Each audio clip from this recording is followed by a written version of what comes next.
Keeping the iRacing service a fair and competitive environment has always been a top priority. This is the reason we employ a full team of race stewards and continue to develop systems such as our qualifying scrutiny system. We understand the community would like us to do more, and we are looking at what the best options will be to accomplish that. To ensure fair and consistent governance of internet racing competition and to strive to create a respectful environment, iRacing.com has established the iRacing Official Sporting Code. iRacing.com serves as the sanctioning body for internet racing conducted through and by iRacing.com. Its mission is to organize and facilitate centralized internet racing competitions, providing structure, consistency, and fairness. iRacing places a high value on responsible driving and fair competition. A member is allowed to race under more than one account. However, without exception, a member can only join any given race with only one of their accounts. A member should not own additional accounts to create havoc or for unsporting reasons. Any of the following offenses, in addition to any offenses referred to previously, shall be deemed to be a breach of iRacing.com rules. Any fraudulent conduct or any act prejudicial to the interests of any competition or the interests of internet racing in general. iRacing.com may publish supplementary regulations pertaining to an individual series and/or event. These supplementary regulations are intended to augment the iRacing Official Sporting Code and/or modify certain elements therein to ensure fair and consistent competition in the particular series or event to which the supplementary regulations apply. The following will be taken from the iRacing Off-Road Championship Series official rules. The iRacing Off-Road Championship Series features a $25,000 prize package, $19,000 in driver winnings, and $6,000 in driver qualifying bonuses. Each driver who meets the minimum season-long participation requirements will receive $250 cash for participating in the iRacing Off-Road Championship Series. Drivers will be invited to the iRacing Off-Road Championship Series based upon their competitive results and being a positive member of the iRace community, as determined by iRacing. Drivers are required to represent the series and their team in a positive fashion in order to maintain their pro and world championship licenses. There is a very high level of competition and high community profile in this series. Consequently, there are multiple additional conduct rules above and beyond the normal that exist only at this level. It is expected that each driver in this series will treat other drivers, teams, iRacing officials, employees, World of Outlaws, sponsors, and the community with respect on and off the racetrack, and will not bring the sport or iRacing into disrepute via their actions. The iRacing.com First Sporting Code is in full effect for these series. Now, let's review the Pro 4 Off-Road Truck Championship Series qualifying results. First, I'd like to introduce two of the top Pro 4 drivers on the iRacing service.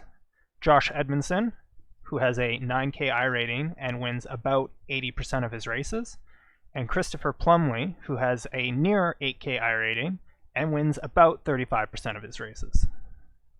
Additionally, I'd like to introduce Cody Retzlaff, who also qualified for the Pro Series and has a near 6K I rating.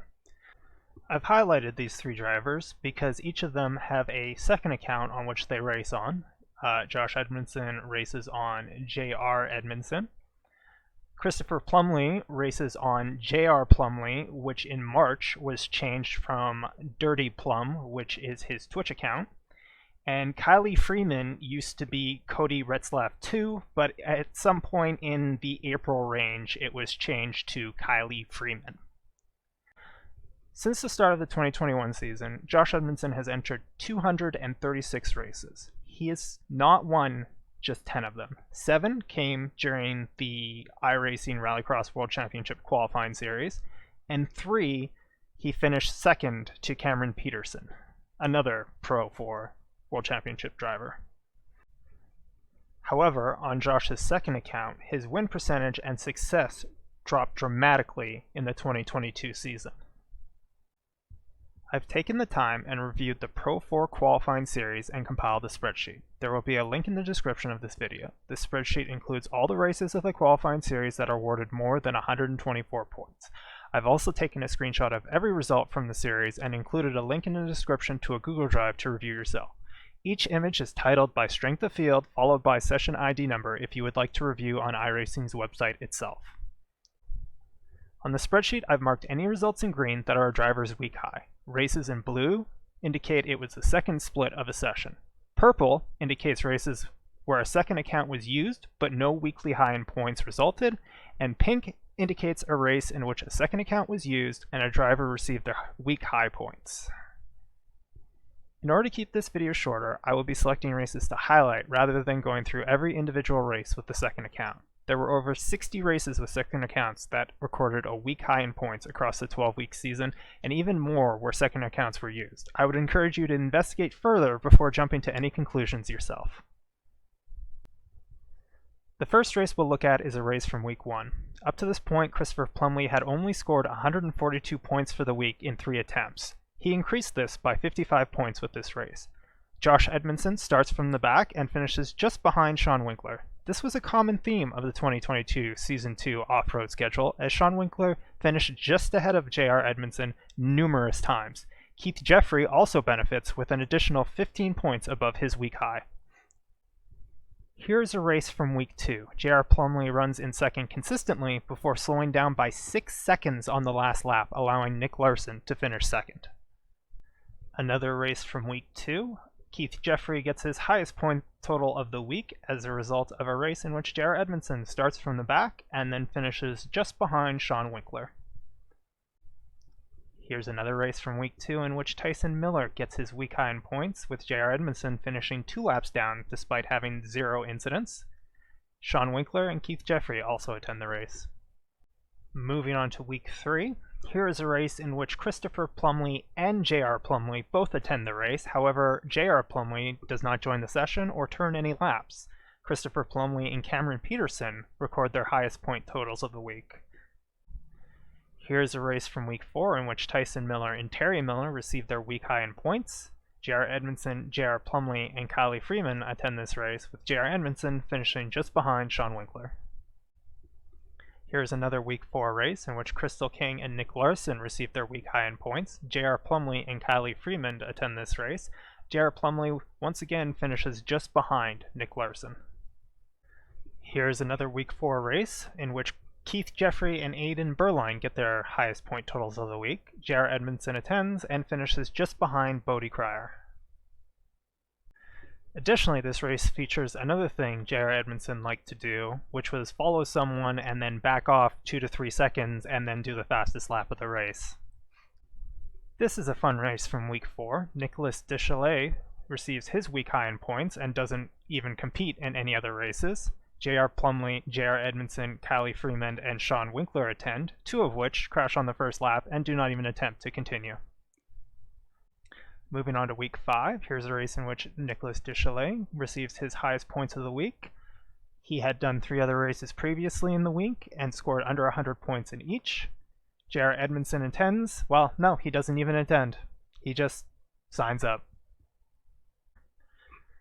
Here's another race from week 5. J.R. Edmondson and J.R. Plumley attend and finish over 50 seconds off pace. Keith Jeffrey and Tyson Miller receive their week high in points. Interesting to note that Trenton Briley slows down by nearly 5 seconds to let Tyson Miller by, with just a few laps to go. This one's pretty interesting. It's the race session directly after the previous race we just looked at. It's the same 7 drivers, however this time Christopher Plumley's on his main account, and Terry Miller, who finished at the back of the previous race, finishes second and gets his week high in points. Moving on to week 6, here's a race where Keith Jeffrey gets his highest points of the week, where J.R. Plumley attends. Connor Berry also attends. They both finish 2 laps down after pitting mid-race. Another race here from week 6, Kylie Freeman and J.R. Edmondson attend, as well as Connor Berry. Tyson Miller and Christopher Plumley receive their week high in points. Another race where Josh Edmondson attends on his second account, this time in week 7. Nicholas Dechalet and Terry Miller receive week high in points. Here's another race from week 7. This race occurred directly after the previous session in which Nicholas got his week high points. This time he finishes third, with Plumley and Edmondson finishing behind. Edmondson doesn't even join the session. Tom Grady gets his week high points. Here's the final race of week 7. Josh Fox, Cody Retzlaff, and Nick Larson all received their week high in points. Kylie Freeman signed up for the race, didn't show up, was too busy on another account. Moving on to week 8, Josh Edmondson picks up his point high for the week in a race where J.R. Plumley attends to boost the SOF, alongside familiar faces Connor Berry, Terry Miller, and Sean Winkler. You might recognize some names from the previous race. This time, J.R. Edmondson on a second account signs up and doesn't show up. Connor Berry and J.R. Plumley get disqualified midway through the race, and Terry Miller picks up his point high for the week. This might look like a repeat of the previous race, but it's actually Tyson Miller, not Terry, picking up his week high in points, with Crystal King, J.R. Edmondson, and J.R. Plumley all getting disqualified and finishing several laps down. Here's a race in which Keith Jeffrey picks up his week high in points. He only leads the final lap. Connor Berry and J.R. Plumley have contact and lose several seconds to allow Keith Jeffrey by. Here's another race from week 8. Nicholas Deschalais picks up his week high in points. J.R. Edmondson attends and finishes just behind Terry Miller.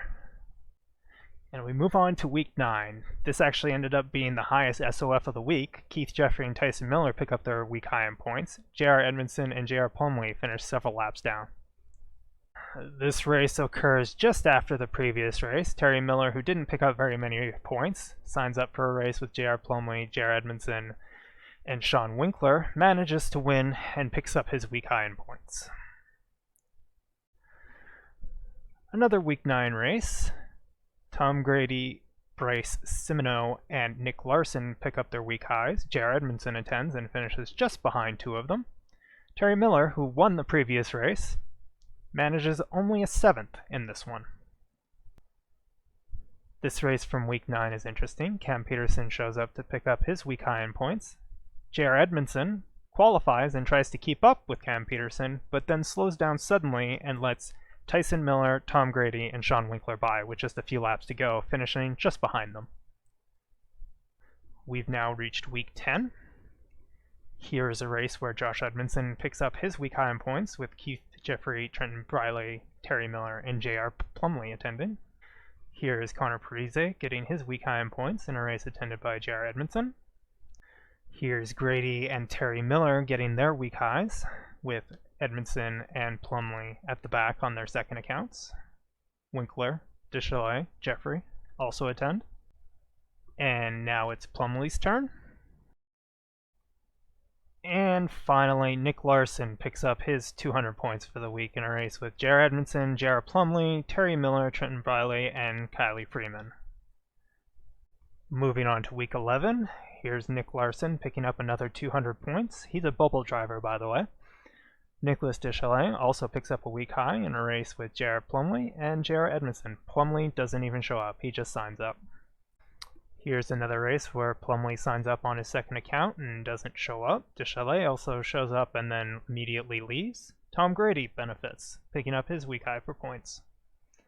Here's 2 races in which Aiden finishes first after participating in several races earlier in the week and failing to score more than 140 points.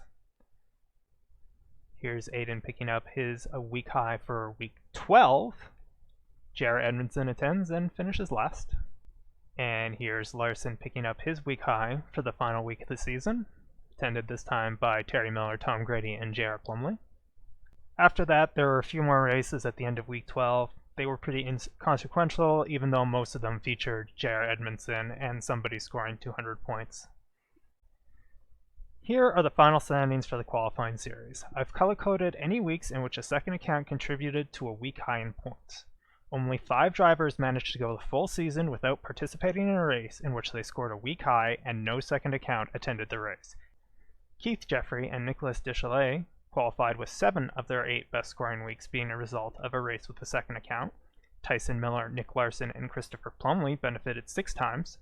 Terry Miller and Connor Parise benefited in 5 of their 8 weeks. Finally, Josh Fox, Cam Peterson, and Tom Grady all had half their race highs as a result of a race in which a second account participated. Additionally, Connor Berry attended 7 races with the second account that resulted in a week high in points for someone. Josh Edmondson attended 50 or so. Alex Bergeron attended 8. Cody Retzlaff in the double digits. And Trenton Briley about 20.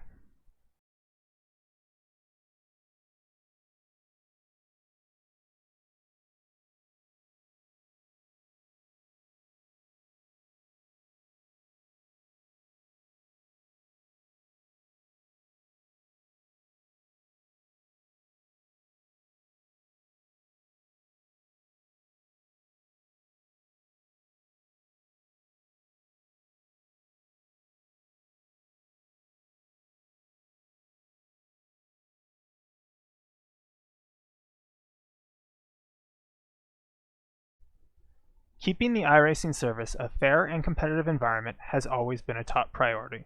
This is the reason we employ a full team of race stewards and continue to develop systems such as our qualifying scrutiny system. We understand the community would like us to do more, and we are looking at what the best options will be to accomplish that. The community has tried to help.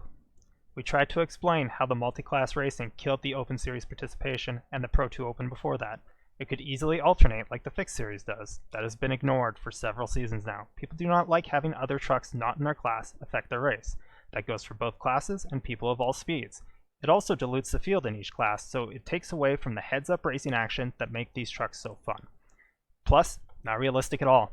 The Crandon World Cup lets the Pro 2s go first, with a big gap. Besides that one race, there is no multi-class racing in short course racing.